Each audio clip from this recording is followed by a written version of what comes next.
लड़ाई अभी अभी और जीते हैं, उसके ऊपर क्या कुछ कहना चाहेंगे? लड़ाई जीते नहीं है, ये तो हिंदू धर्म के लिए हम लड़ते रहेंगे। ये मिशनरी जहाँ तक जाएंगे वहाँ तक हम लोग जाएंगे। मैंने कहा ना, हम धर्म के लिए लड़ने वाले लोग हैं। और ये जीत आपने कहा, उसके लिए आपको धन्यवाद। ये मेरी जीत नहीं है, ये पूरे हिंदू समाज की जीत है कि उनको परमिशन नहीं मिल रहा है। दोस्तों 23 और 24 तारीख को जो प्रॉफिट बजिंदर सिंह की छत्तीसगढ़ के अंदर जो चंगाई सभा होने वाली थी, उसके ऊपर अभी एक अपडेट हमारे पास में निकल कर आया है, जो कि मैं आपको इस वीडियो में दिखाना चाहता हूं। आप लोग जानते होंगे इस बात को कि ज्योति शर्मा और रतन यादव किस तरीके से छत्तीसगढ़ के अंदर इस बात का विरोध करके बैठे हुए हैं कि हम किसी भी हालत के अंदर प्रॉफिट बजिंदर सिंह की यहाँ पर जो चंगाई सभा उसको नहीं होने देंगे, क्योंकि इसके पीछे ये लोग धर्मांतरण का काम करते हैं, लोगों को लालच देते, प्रलोभन देते, तरह तरह के आरोप यहाँ पर लगाए गए हैं। और ये पूरा प्रयत्न कर रहे हैं इस बात के लिए कि हम किसी भी हालत में इस चंगाई सभा को यहाँ पर नहीं होने देंगे। लेकिन फाइनली अभी एक रिपोर्ट हमारे पास में निकल कर आया है। मुझे नहीं पता है कि सही है या गलत है, बट मैं आप लोगों को दिखाना चाहता हूँ। इसी रतन यादव के द्वारा इस बात के लिए बोला गया है कि हमने जो करना था हमने कर लिया, इस चंगाई सभा को रोकना था हमने रोक लिया। और कहीं ना कहीं ये सारी जो जीत है वो मेरी अकेले की नहीं है, ये सारी जो हिंदू धर्म के लोगों की जीत है, जिसने सत्य के ऊपर झूठ के ऊपर अपने सत्य को जाहिर किया है। इस तरह की बातें कुछ इस व्यक्ति ने बोली है। इसलिए मैं आपको कहना चाहूँगा, इस वीडियो को पूरा देखिएगा, ध्यान से देखिएगा, फिर आगे हम बात करते हैं। आइए इस वीडियो को हम लोग देखते हैं। अगर शस्त्र पूजा इन्होंने किया, हमारे साथ रतन यादव जी जुड़ने जा रहे हैं, हम उनसे जानेंगे क्या कुछ कहना चाहते हैं। जी बताएंगे, आज ये जो भव्य आयोजन कर रहे हैं, क्या कुछ कहना चाहते हैं? ऐसा है कि हर साल हम शस्त्र पूजन करते आ रहे हैं। विजयादशमी के पावन पर्व पर हम लोग ये शस्त्र पूजन करते हैं। असत्य पर सत्य की जीत का पर्व है ये, और उसी को लेकर के सभी बजरंगी आसपास के जिलों से हजारों की संख्या में आज यहाँ शस्त्र पूजन करने के लिए उपस्थित हुए। एक लड़ाई अभी अभी और जीते हैं, उसके ऊपर क्या कुछ कहना चाहेंगे? लड़ाई जीते नहीं है, ये तो हिंदू धर्म के लिए हम लड़ते रहेंगे। ये मिशनरी जहाँ तक जाएंगे वहाँ तक हम लोग जाएंगे। मैंने कहा ना, हम धर्म के लिए लड़ने वाले लोग हैं। और ये जीत आपने कहा, उसके लिए आपको धन्यवाद। ये मेरी जीत नहीं है, ये पूरे हिंदू समाज की जीत है कि उनको परमिशन नहीं मिल रहा है। दोस्तों अभी आप लोगों ने इस वीडियो को देखा और आप लोगों ने समझा कि ये जो रतन यादव है किस तरीके से ये बोल रहा है। और रिपोर्टर ने भी कहा कि तुम्हारी एक और जीत के लिए तुम खुशी मना रहे हो। तो इस व्यक्ति ने कहा कि ये अकेले की मेरी जीत नहीं है, पूरे हिंदू समाज की जीत है जिसने इस काम को करके दिखाया है। और इस व्यक्ति ने कहा कि जब जब हमारे ऊपर जो हमारे धर्म को बचाने के लिए जब जब हमें प्रयास करना पड़ेगा, हम अपने शस्त्र उठाएंगे, अस्त्र उठाएंगे। और ये इसी तरह की बातें बोलकर ये बोलना चाहते हैं कि हमने प्रॉफिट बजिंदर सिंह की मीटिंग को रुकवा दिया। लेकिन दोस्तों मैं आपको आज एक और वीडियो ऐसा दिखाना चाह रहा हूं जिसमें आप लोग देखेंगे कि परमेश्वर के लोग जो यीशु मसीह के ऊपर विश्वास करते हैं, ये किस तरीके से खुदावंद यीशु मसीह के ऊपर विश्वास करते हैं। क्राइस्ट ने एक बात कही, उस बात को सुनने से पहले मैं ये चाहता हूं कि हम पहले अपनी हौंद को, अपनी हैसियत को देख लें कि आखिर इंसान की हैसियत इस पृथ्वी के ऊपर क्या है। ये पृथ्वी जिसके लिए हम फाइट करते हैं, हम कहते हैं कि हम फाइट करेंगे, हम एक दूसरे के साथ लड़ेंगे, वो पृथ्वी कितनी वैल्यू रखती है परमेश्वर के सामने। उस वीडियो में मैं आपको दिखाता हूं कि पृथ्वी कितनी छोटी है, हम कितने छोटे हैं। ये पृथ्वी है, देखो हमारी धरती है और ये सब ग्रह हैं। सूर्य इतना बड़ा है कि 13 लाख धरतियां उसमें आ जाएं। सूर्य से भी कितने बड़े बड़े ग्रह, बड़े बड़े स्टार, ग्रह नहीं, हमारी गैलेक्सी में हैं। धरती बहुत छोटी रह जाती है। अब आगे आगे आप देखना कि धरती इतनी छोटी हो जाएगी, वो सूर्य जो छोटा सा दिख रहा है उसमें 13 लाख धरतियां आ सकती हैं। अब देखो वो सूरज दिखाई नहीं दे रहा, वो छोटा सा रह गया, उसमें भी 13 लाख धरतियां हैं। फिर गैलेक्सी बनती है, ऐसी खरबों गैलेक्सियां हैं। जब खरबों गैलेक्सियां इकट्ठी होती हैं तो यूनिवर्स बनता है, और खरबों यूनिवर्स हैं। और हम सोचते हैं, जीसस कहता, जिसने अपने शब्दों से धरतियां, तारागण, आकाश, सृष्टि बनाई है, उसने कहा, कहता मेरा राज इस धरती का नहीं है, मैं इतना छोटा परमेश्वर नहीं हूं।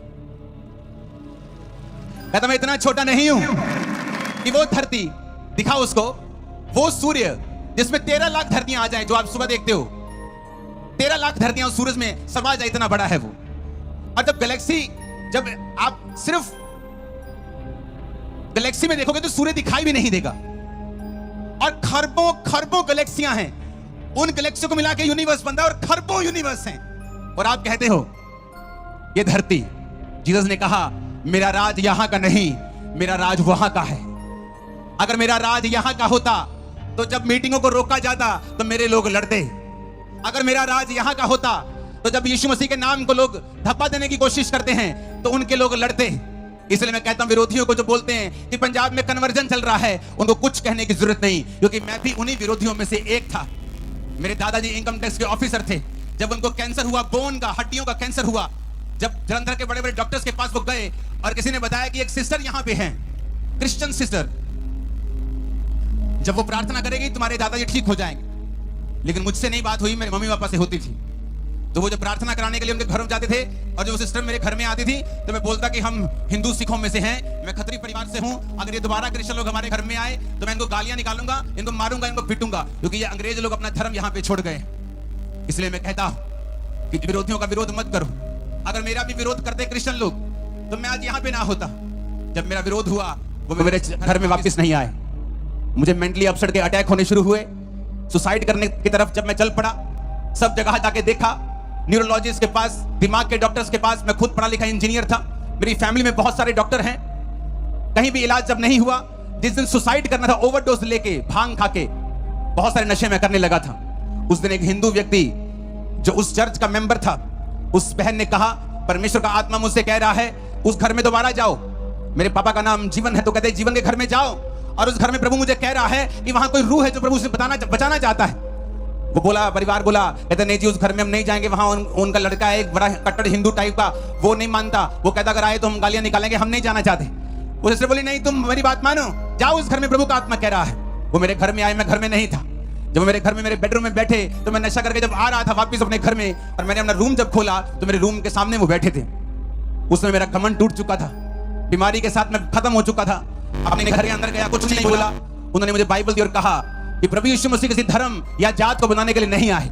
वो इतना छोटा परमेश्वर नहीं है कि सिर्फ पृथ्वी की बात करे, जो कि परमेश्वर के जो खुदा ने बनाया उसके सामने बिंदी भी अगर लगा दो तो वो बिंदी भी धरती से बड़ी लगेगी। आपको धरती इतनी छोटी है प्रभु के सामने। उसने कहा बाइबल पकड़, जिस दिन तेरे को ईसाई धर्म नाम का बाइबल में शब्द मिलेगा उस दिन तो बाइबल पढ़नी बंद कर देना। मैंने कहा मैंने तो मीडिया से यही सुना है कि ये लोग धर्म बदलते हैं, बड़ा नेक्सस चल रहा है जी, बड़ा धर्म परिवर्तन का धंधा चल रहा है जी, बड़ा कुछ हो रहा है जी। उन्होंने कहा अच्छा, हम भी हिंदू परिवार से हैं, परमेश्वर ने हमें चंगा किया है, जिसको प्रभु अपने पास बुलाता है ये उन्हीं को मालूम है। उस दिन बाइबल पकड़ ली, रात को 8 बजे 16 अगस्त 2004 नशा करके एक घर देखा जहां वो बंदगी करते थे, वापिस आया, मेरे पे ले हैंड प्रार्थना हुई। पहली प्रार्थना में मुझे समझ आ गया था कि अगर इस धरती पे मेरा कोई हल कर सकता है तो वो सिर्फ प्रभु यीशु मसीह है। मेरे को समझ आ गई थी एक प्रार्थना में ही, हल पूरा नहीं हुआ था लेकिन एक प्रार्थना में समझ आ गई थी, क्योंकि मैं दुनिया घुमा हुआ था, कंप्यूटर इंजीनियर था, मेरी फैमिली में बड़े बड़े अफसर थे, सब जगह पढ़े लिखे लोग थे, तो मैं जानता था कि जो मैं देख रहा हूं ये फेक नहीं है। जो मैंने मीडिया से सुना, जो मैंने लोगों से सुना वो नकली, वो गलत था, लेकिन जो मैं अपनी आंखों से देख रहा था, एक्सपीरियंस कर रहा था, वो सही था। बाइबल को पकड़ा। उस टाइम पे ब्रॉडबैंड इंटरनेट होते थे, आज की तरह इंटरनेट आम नहीं था, किसी किसी घर में होता था। कंप्यूटर आम नहीं था, किसी किसी घर में डेस्कटॉप कंप्यूटर होते थे। तो मैंने अपने कंप्यूटर पे इंटरनेट ऑन किया, यीशु मसीह के बारे में सर्च करनी शुरू की, क्या ये फेक है, क्या ये पैसा देके धर्म बदलते हैं। आज लोग बोलते हैं जी बड़ा पैसा मिलता है जी, मैं सबके सामने बोलने के तैयार हूं, मुझे पैसा चाहिए। है कोई बंदा पैसा देता जो क्रिश्चियन बनने के? बहुत सारे लोग तैयार है मेरे पैसा देने के लिए, एक भी नहीं। वो पास जिनके तक नहीं जिनके पास होता, फिर भी वो सब कुछ छोड़ के आपको यीशु का वचन सुनाते हैं। अगर उनके पास आपको कन्वर्ट करने के लिए पैसा होता तो पहले वो स्कूटर लेते, अपना घर लेते, अपने बच्चों को सरकारी स्कूलों में नहीं डालते। वो मरते हैं, खपते हैं जीसस क्राइस्ट का प्रचार करने के लिए, आपको उद्धार की कथा सुनाने के लिए, ये बताने के लिए कि प्रभु यीशु मसीह किसी धर्म या जात को बनाने के लिए नहीं आया, वो आपको बचाने के लिए आया। अगर आप जीसस के पास आएंगे, आप कोई भी धर्म के क्यों ना हो, कोई भी जाति के क्यों ना हो। मैं अन्य जातियों में से था, इसलिए मैं विरोध नहीं करता जो लोग विरोध करते हैं। मुझे मालूम है अगर आज मैं उनका विरोध करूंगा बड़ी आसानी से इंडियन लॉ के मुताबिक उनको जेल हो सकती है क्रिश्चियनिटी का विरोध करने के कारण। लेकिन मैं ये सोचता हूं कि अगर मैं भी विरोधी होता और कोई मुझे जेल में भेज देता तो आज मैं कभी प्रचारक न बन पाता, यीशु मसीह की कृपा का स्वाद कभी ना चख पाता। मुझे उन्होंने सहा है, इसलिए मैं आज यहाँ पे हूँ। आप उन लोगों को सहेंगे, उनके लिए प्रार्थना करेंगे तो वो लोग आज जहां मैं हूं कल को वो वहां खड़े होंगे, जहां आप है कल को वो वहां बैठे होंगे। आमीन। मेरे को ऊंचे वाला चाहिए चर्च। कोई मायने नहीं करता चाहे मैं एक अन्य जाति से आया, कोई मायने नहीं करता चाहे वो बहन जिसने गवाही दी वो क्रिश्चियन में से आई, लेकिन जब दोनों प्रभु से दूर थे तो दोनों दुखी थे। दोनों प्रभु के नजदीक हुए तो दोनों की शर्मिंदगी को परमेश्वर ने खत्म कर दिया। बाइबल कहती है जब हम यीशु के क्रूस को देखते हैं, आपने स्कूलों के बाहर, कॉलेजेस के बाहर क्रूस लगा देखा होगा। लोग बोलते हैं क्रूस को उतार दो, क्रूस को उतार के पैरों में रख दो, क्रिश्चियन धर्म को नीचे कर दो। वो क्रिश्चियन धर्म की निशानी नहीं है। बाइबल कहती है क्रूस यीशु मसीह ने इसलिए उठाया था कि उस जमाने की सबसे बड़ी शर्मिंदगी वाली मौत क्रूस की मौत थी। क्रूस की मौत उनको दी जाती थी जब बड़े अपराधी होते थे, बड़े बड़े चोर होते थे, बड़े बड़े अपराध करने वाले, संगीन अपराधी होते थे, कत्ल करने वाले होते थे, उनको क्रूस की मौत दी जाती थी। जीसस क्राइस्ट उस क्रूस की मौत को सहा। राजा ने कहा, जीसस, यीशु, अगर तू चाहे तो ये मौत टल सकती है, क्योंकि जितने अपराध, जितने ये तुझ पे इल्जाम लगाते हैं, एक भी साबित नहीं कर पाए। सिर्फ तू अपने मुंह से कह दे इतना ही कि ये सारे इल्जाम झूठे हैं। यीशु ने कहा, मैं अपनी मर्जी से अपना प्राण तुम्हें देता हूं और मैं ये घोषणा करता हूं कि अपनी मर्जी से मैं इसे वापस ले लूंगा। और यीशु मसीह मुर्दों में से तीसरे दिन जी उठे। 40 दिन फिर प्रचार किया, एक देखते लोगों को आप चंगा करते हुए, लंगड़ों को चलाते हुए। मैं चंगा नहीं कर सकता, मेरे भी आप की तरह हाथ में ही पंजाब में जन्मा हूं, जलंधर से जम्मिया में पंजाबी च प्रचार कर सकता, लेकिन मुझे सुनने वाले लोग पूरे देश से, पूरे वर्ल्ड से हैं जो हिंदी समझते हैं। इसलिए मैं फैसला रखता हूं कि हमेशा हिंदी में प्रचार करूं ताकि और लोग भी इस मैसेज को ले सके और समझ सके। बहुत से लोग ये समझ सके कि यीशु मसीह किसी धर्म को बनाने के लिए, जात को बनाने के लिए नहीं आए। उनका राज इस पृथ्वी का नहीं है। वो पृथ्वी जो एक मिट्टी का बिंदु भी उससे बड़ा है परमेश्वर के सामने, ऐसी पृथ्वी पर वो अपना राज नहीं कहता, मेरा राज ऊपर का है। मैंने तुम लोगों को बनाया है, सिरजा है, ताकि तुम मेरी आराधना कर सको, मेरे पीछे चल सको। आज साइंस जितनी मर्जी बड़ी हो जाए, लेकिन बाइबल से ऊपर नहीं जाती। हर 2 महीने पे स्टडी आ जाती है, जो बाइबल में लिखा है वो ट्रू है। पहले लोग बोलते थे कि मूसा के जो बाइबल में लिखा है, वचन में लिखा है कि फिरौन जो था वो समुद्र के नीचे आ गया था, समुद्र 2 भाग हो गया था। मूसा तो अपने लोगों समेत निकल गया, लेकिन फिरौन समुद्र के बीच में दब गया था। जब वो निकल गया तो समुद्र वापस वैसा ही हो गया था। कहते ये झूठ है। कुछ साल बाद जब स्टडी हुई तो उस समुद्र में 2000 4000 जितने भी साल पुरानी वो थी, तलवारें वहां से निकली, फिरौन के हथियार वहां से निकले, उनके फॉसिल्स, उनके जीवाश्म वहां से निकले। हर कुछ देर बाद नासा ये बताता है कि बाइबल में जो लिखा है वो बिल्कुल ट्रू है, बिल्कुल सच्चाई है, क्योंकि ये किसी धर्म की पुस्तक नहीं है। ये जीवित परमेश्वर का वचन है, जिसने आपने और मेरे लिए इस वचन को सिरजा है। हम किसी भी जाति, किसी भी धर्म से क्यों ना हो, खुदावंद हमें बरकत देगा, हमें आजाद करेगा, हमारे परिवारों को शर्मिंदगी से आजाद करेगा। उन्होंने मुझे बताया कि क्रूस का मतलब है कि प्रभु ने तेरी शर्मिंदगी उठा ली है। एक जवान बच्चा जब घर में नशे करने लग जाता है, घर को सपोर्ट करने के बजाय घर का पैसा उठाने लग जाता है, माता पिता को कंधा देने के बजाय, उनको सहारा देने के बजाय माता पिता को उनके पीछे लगवा लेता है, तो ये एक शर्मिंदगी है। जब उसके बनने का समय होता है वो नशों में चला जाता है, ये एक शर्मिंदगी है। जब जवान होता है, बीमार हो जाता है, ये एक शर्मिंदगी है। मुझे बताया गया कि अगर मैं जीसस क्राइस्ट के उस क्रूस के ऊपर विश्वास करूं, जो किसी धर्म का प्रतीक नहीं है, बल्कि इस बात का प्रतीक है कि प्रभु यीशु मसीह इस दुनिया में आए थे और मेरे लिए सारी शर्मिंदगी को अपने ऊपर बिना किसी पाप के उठा लिया। आज जो कोई उस क्रूस के ऊपर विश्वास करेगा, परमेश्वर ने कहा वो उसकी शर्मिंदगियां धरती के ऊपर से जाती रहेंगी। मैंने विश्वास किया क्रूस के ऊपर, बाइबल पढ़ी, आज मुझे 20 साल हो चुके हैं, 2024 आ चुका है। 20 साल में मैंने कितने बार, सैकड़ों बार बाइबल पढ़ ली। नया नियम तो मैंने सैकड़ों बार ही पढ़ लिया, पुराना नियम भी कई बार पढ़ लिया। एक भी बार बाइबल में ये नहीं आया कि मैं ईसाइयों का परमेश्वर हूं। एक भी बार ये नहीं आया कि मैं धर्म बदलने आया हूं। एक भी बार नहीं आया कि धरती पे मेरा राज, परमेश्वर ने कहा मेरा राज वहां का है। धरती पर वो राज जो तुम लोग कहते हो, वो राज परमेश्वर स्थापित करने के लिए नहीं आए, वो आत्मिक राज को स्थापित करने के लिए आए। नहीं तो हम लड़ते, शारीरिक रूप में लड़ते, उसका राज स्थापित हो। यीशु ने कहा मेरा राज आत्मिक है।